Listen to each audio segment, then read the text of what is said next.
pangalan ko ng Panginoon Kristo sa pagpalang ating gabi sa bawat isa sa atin.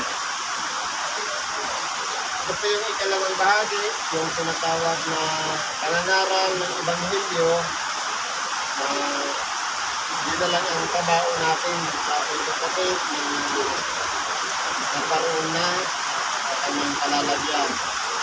Yan po, katawan na lang yan. Ang malaga, yung espiritu niya, meron tayong tabao na Ebanghelyo na tinatawag na salita ng Diyos para meron po siyang pagnilay-nilayan sa lahat ng oras na kung saan man tayo naroon. At ang kamatayan, sabi nga, magkahiwalay.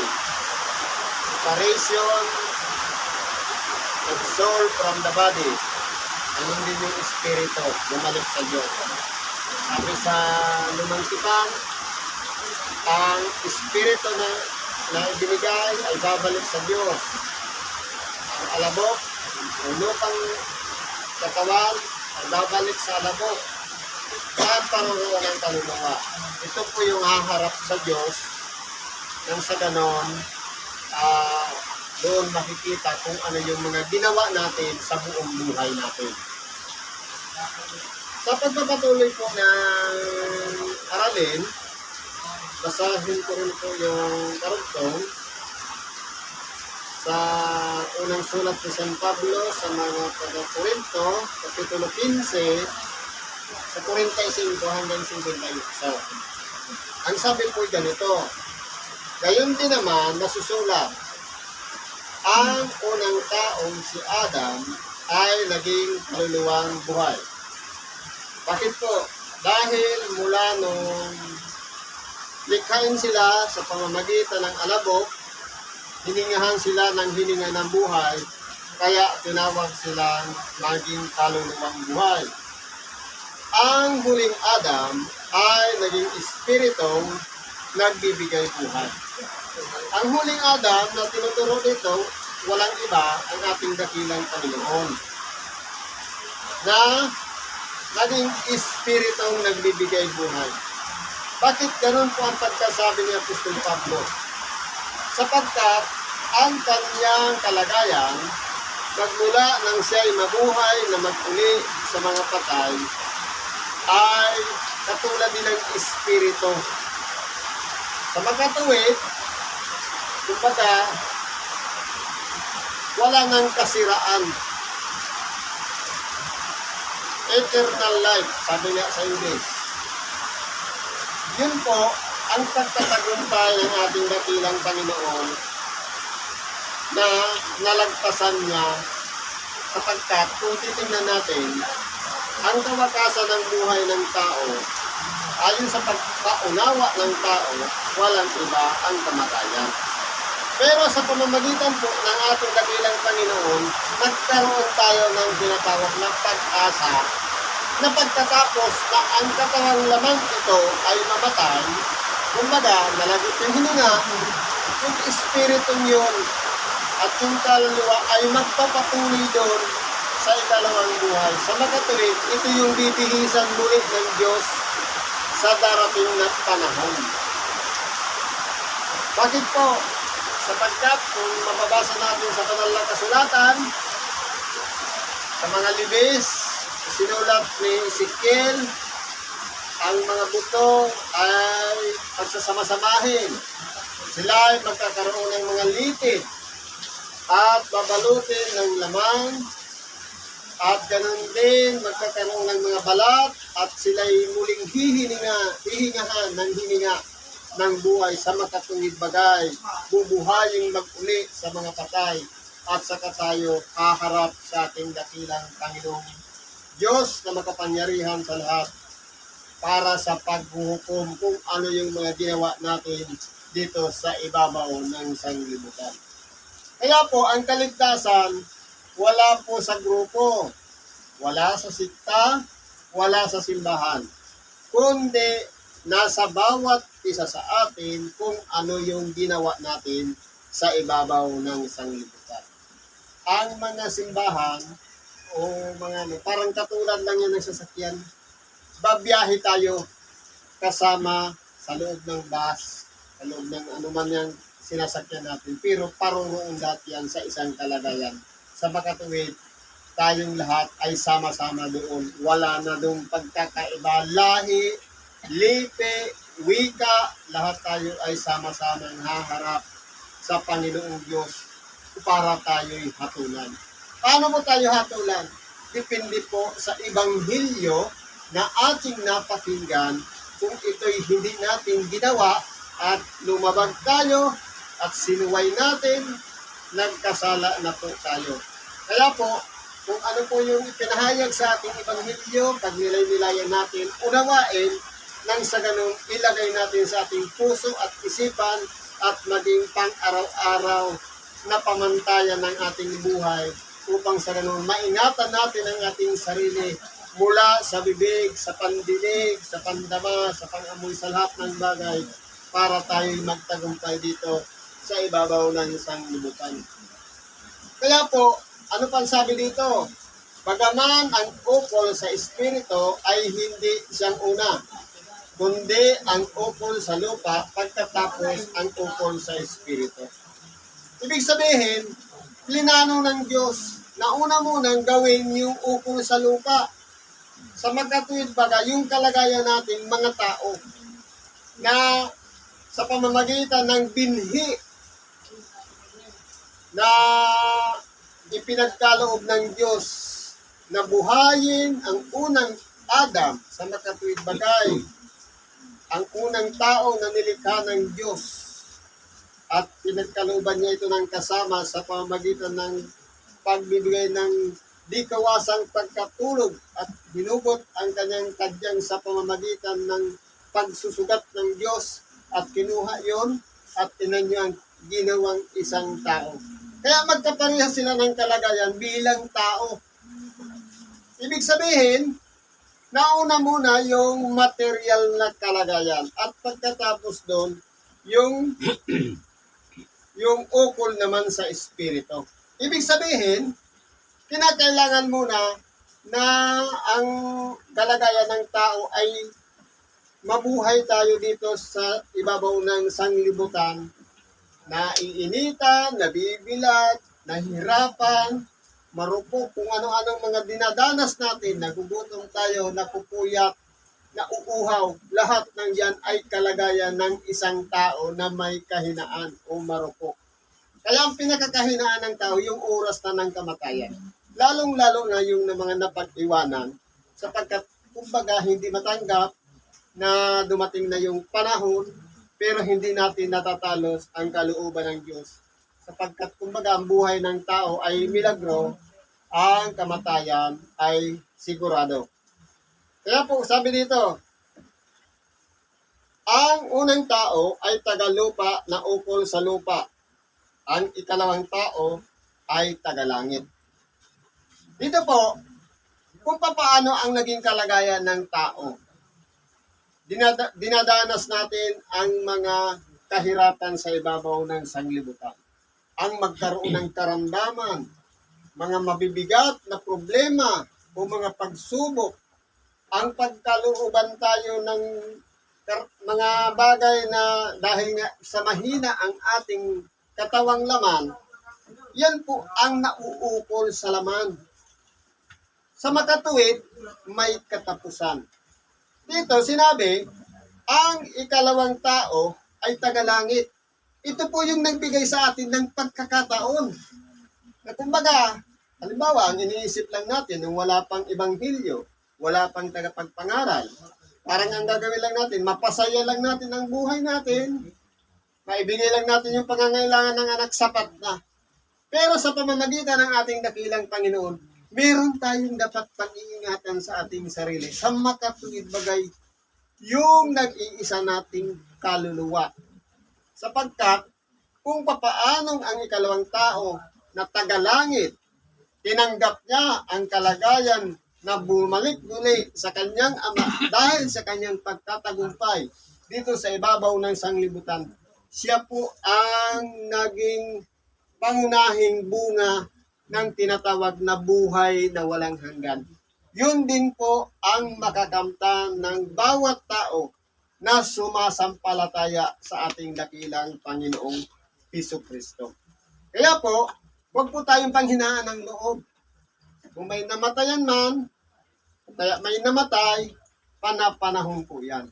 Ang mahalaga, yung mga napag-iwanan at yung tayong mga narito pa sa ibabaw ng sanglibutan, magpatuloy lang po tayo. Ibahagi natin ang Ebanghelyo at ganun din, huwag tayong mawala ng pag-asa. May panahon pa para sa pagsisisi at sa pagbabalik loob sa Diyos at gawin na natin ang ayon sa kanyang kalooban. Kung ano ang ukol sa lupa, ay gayon din naman silang mga tagalupa. Totoo po. Kung pag-aralan natin, hindi natin pwedeng gawin yung mga bagay na ukol sa langit. Dahil tagalupa nga tayo. Sa makatuwid, kung ano yung mga nakikita natin at kapakipakinabang sa ating buhay, yun lang po ang hangganan na magagawa ng tao. Lahat ng mga bagay na nakikita. Pero pagdating po sa mga bagay na sinasabi dito, at kung ano ang ukol sa langit, gayon din naman silang tagalangit. Sa makatuwid, may pagkaiba po. Yung ukol sa lupa, lahat ng mga bagay na nakikita. Pero yung ukol sa langit, mga bagay na hindi nakikita ng karaniwang mga mata. Kaya po may pagkakaiba po yun. Ano pang sabi dito? At kung paanong tinaglay natin ang larawang ukol sa lupa, ay tataglayin din naman natin ang larawang ukol sa langit. Dito po, pag-aralan natin, tinaglay natin ang larawang ukol sa lupa. Sabi nga ng Panginoong Diyos, lalangin natin ang tao ayon sa ating larawan, ayon sa ating wangis. Sa makatuwid, nung magkasala ang tao, napalayo po siya sa Diyos. Kaya ang larawan na ipinagkaloob sa atin ay nadungisan, nadumihan, nagkasala. At hanggang sa ngayon, nagpapatuloy tayo sa pagkakasala dahil din po sa kautusan. Sapagkat ang kasalanan ay ang paglabag sa kautusan. Kaya habang nariyan ang mga kautusan, tayo po ay nasasakop pa noon kung tayo'y nabubuhay pa dito sa ibabaw ng sanglibutan. Pero ang pinananahanan ng Espiritu Santo ay hindi nasakop ng kautusan. Sa makatuwid, ang umiiral diyan ay pag-ibig. Sapagkat ang Diyos ay nariyan sa kanyang kalooban at nagpapahayag siya at nagpapatutuo, nangangaral at ganun din gumagawa ng mga salmo at himno ayon sa kaloobang espiritual. Sa makatuwid, yun ay pagsasanay natin ng ating katawang laman para sa buhay espiritual. Ano pang sabi dito? Sinasabi ko nga ito, mga kapatid, na ang laman at ang dugo ay hindi makapagmamana ng kaharian ng Diyos. Ni ang kasiraan ay magmamana ng walang kasiraan. Kaya kung balikan natin yung sinabi kanina, maliban na ang binhi ay mamatay, ay hindi siya mabubuhay. Ibig sabihin, maliban na ang tao mamatay dito sa ibabaw ng sanglibutan, hindi siya magkakaroon ng pag-asa doon sa buhay na walang hanggan. Kaya po, ang kalagayan ng tao, kinakailangan munang danasin ang kamatayan para tapusin na yung pagkakasala dito sa ibabaw ng sanglibutan. Para magkaroon na ng hangganan at hindi na yun magpatuloy. Kaya, kung tayo po ay nasa katawang laman o may laman at dugo, hindi po tayo karapat-dapat magmana ng buhay na walang hanggan. Kaya kinakailangan mo nang matuyot. Kinakailangan mo nang maging isang alabok ang katawang laman na yan. At pagkatapos doon, saka tayo magkakaroon ng pagkakataon doon sa tinatawag na buhay sa Espiritu, sa makatuwid bagay yung larawang ukol sa langit. magmamana po ng nauukol sa langit o sa kaharian ng Diyos yung mga namatay na. Kaya tayong lahat, sabi nga, ang mga nangabubuhay ay hindi mga uuna sa namatay na. Sapagkat ang magiging proseso po niyan, yung mga namatay na bubuhayin at yung mga buhay sa pagbabalik ng ating dakilang Panginoon, sa isang kisap mata, babaguhin tayo. Kumbaga, wala ng dugo, wala ng katawang laman na masisira. Pare-parehas na yung binuhay na maguli sa mga patay at ganoon din yung kalagayan ng mga buhay. Sa makatuwid, pare-parehas na. Kaya, ito na yung pagkakataon na magmamana na tayo sa kaharian ng Diyos. Sa makatuwid bagay sinasabi na ang kasiraan ay magmamana ng walang kasiraan. Kaya kung ang tayo nasa katawang laman pa na may kasiraan, pagdating doon sa ikalawang buhay, wala na pong kasiraan. Kaya hindi po maaaring pagsamahin yan. Narito, sinasaysay ko sa inyo ang isang hiwaga. Hindi tayong lahat ay mga tutulog, ngunit tayong lahat ay babaguhin. Dito po, sinasabi na hindi naman lahat ay mga tutulog o mga mamatay. Pero lahat tayo ay babaguhin. Sapagkat sabi ko nga, sa pagdating ng ating dakilang Panginoon, may mga buhay na madalatnan siya at may mga namatay naman. Yung mga nauna lang namatay. Sa magkatuwid, hindi magkakaroon ng kalamangan yung mga buhay sa mga patay. Sa magkatuwid, kumbaga gagawin mo ng pantay-pantay mo ng lahat. Ang mga buhay ay sa pamagitan ng isang tunog ng kisap mata, babaguhin tayo. Yung mga patay naman, bubuhayin. Saka tayo sasalubong sa ating dakilang Panginoong Jesucristo. Sa isang sandali, sa isang kisap mata, sa huling pagtunog ng pagkakat, sa pagkatutunog ng pagkakat, at ang mga patay ay mga bubuhay na mag-uli na walang kasirahan, at tayo'y babaguhin. Sa makatuwid, ito na po yung sinasabi ko kanina. Sa isang sandali, simbilis po yan ng isang segundo. Kisap mata, yung pagkurap lang ng mata. Pag tumunog yung pagkakat, ang mga patay ay magbubuhay. Katulad ng sinabi ko kanina, na mula sa mga libis, sa mga bato na kung saan-saan naparoon, pagkakalooban muli sila ng isang buhay. Ganon din tayo, yung mga nabubuhay pa na nasisira, nagkakaroon ng karamdaman, babaguhin po yun sa isang kisap mata na hindi na po magkakaroon ng kasiran. Sa magkatwid, magkahawig na. Iisa na lang ang katawan natin, ang katawang spiritual.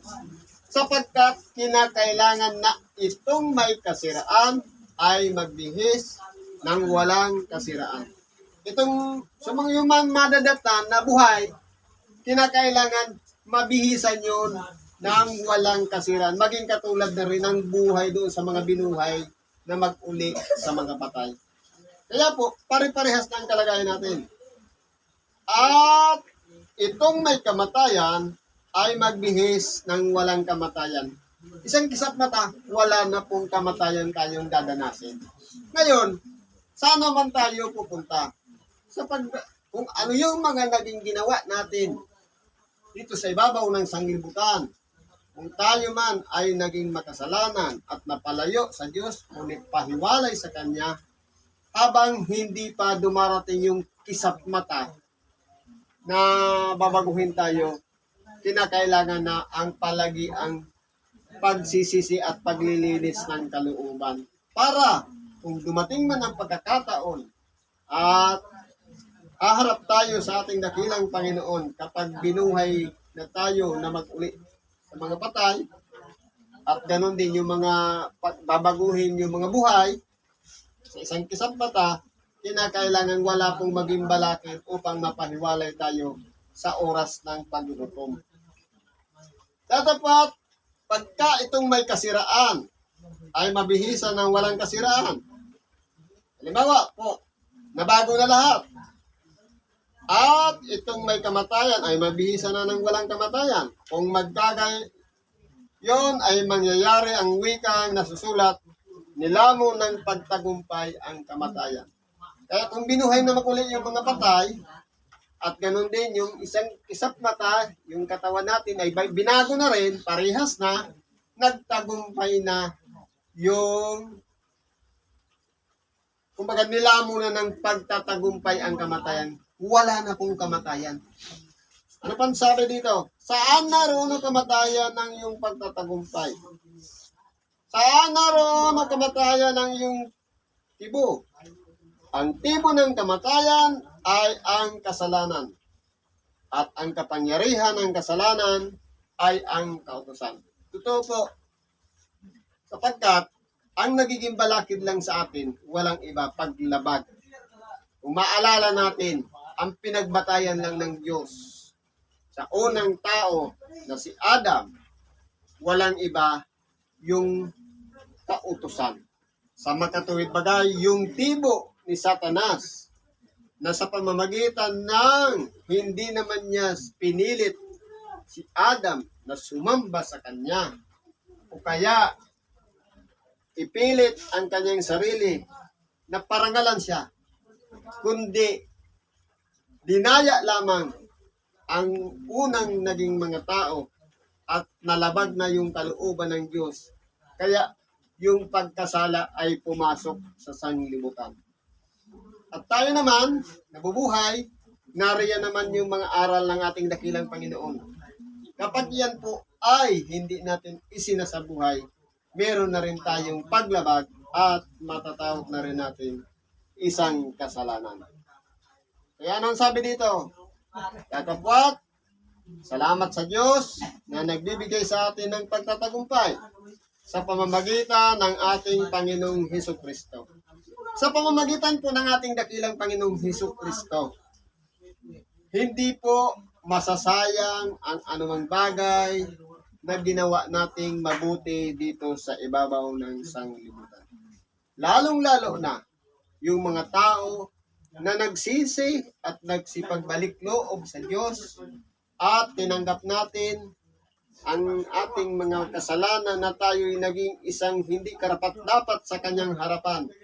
At kinahabagan tayo at pinagkaluban niya tayo ng pagkakataong tawaging anak at binigyan tayo ng tanda ng Espiritu Santo sa pagkakakilanlan sa bawat isa sa atin bilang kanyang mga anak. Ang Espiritu Santo ay nananahan sa ating buhay. Kaya po, sa pamamagitan ng pag-asa na ipinagkaloob ng ating dakilang Panginoon, na walang iba ang tumanggap tayo sa darating na panahon ng buhay na walang hanggan, yan po ay ipagpasalamat natin sa Diyos sapagkat pananampalataya na lang ang kailangan para matamo natin ang bagay. Kaya nga mga kapatid kong minamahal, kayo'y magsitatag. Huwag makilos na laging sumasagana sa gawa ng Panginoon. Yamang nalalaman ninyo na hindi walang kabuluhan ang inyong mga gawa sa Panginoon. Kaya po, ang lahat ng ating mga pinagpapaguran, pinagpupuyatan, pinagsasakripisyuhan, at lahat ng ating mga ginagawa, may kapakinabangan po yan. At meron tayong tatanggaping gantimpala ayon sa kalooban ng Diyos, depende po sa ating mga ginawa. Kaya po, habang may pagkakataon pa, magsipagbalik loob tayo sa Diyos at tanggapin natin sa ating sarili na tayo makasalanan at nang sa ganun patatawarin tayo at pagkalooban niya tayo ng panibagong buhay dito sa ibabaw ng sanglibutan. Salamat at pagpalain tayo ng Diyos.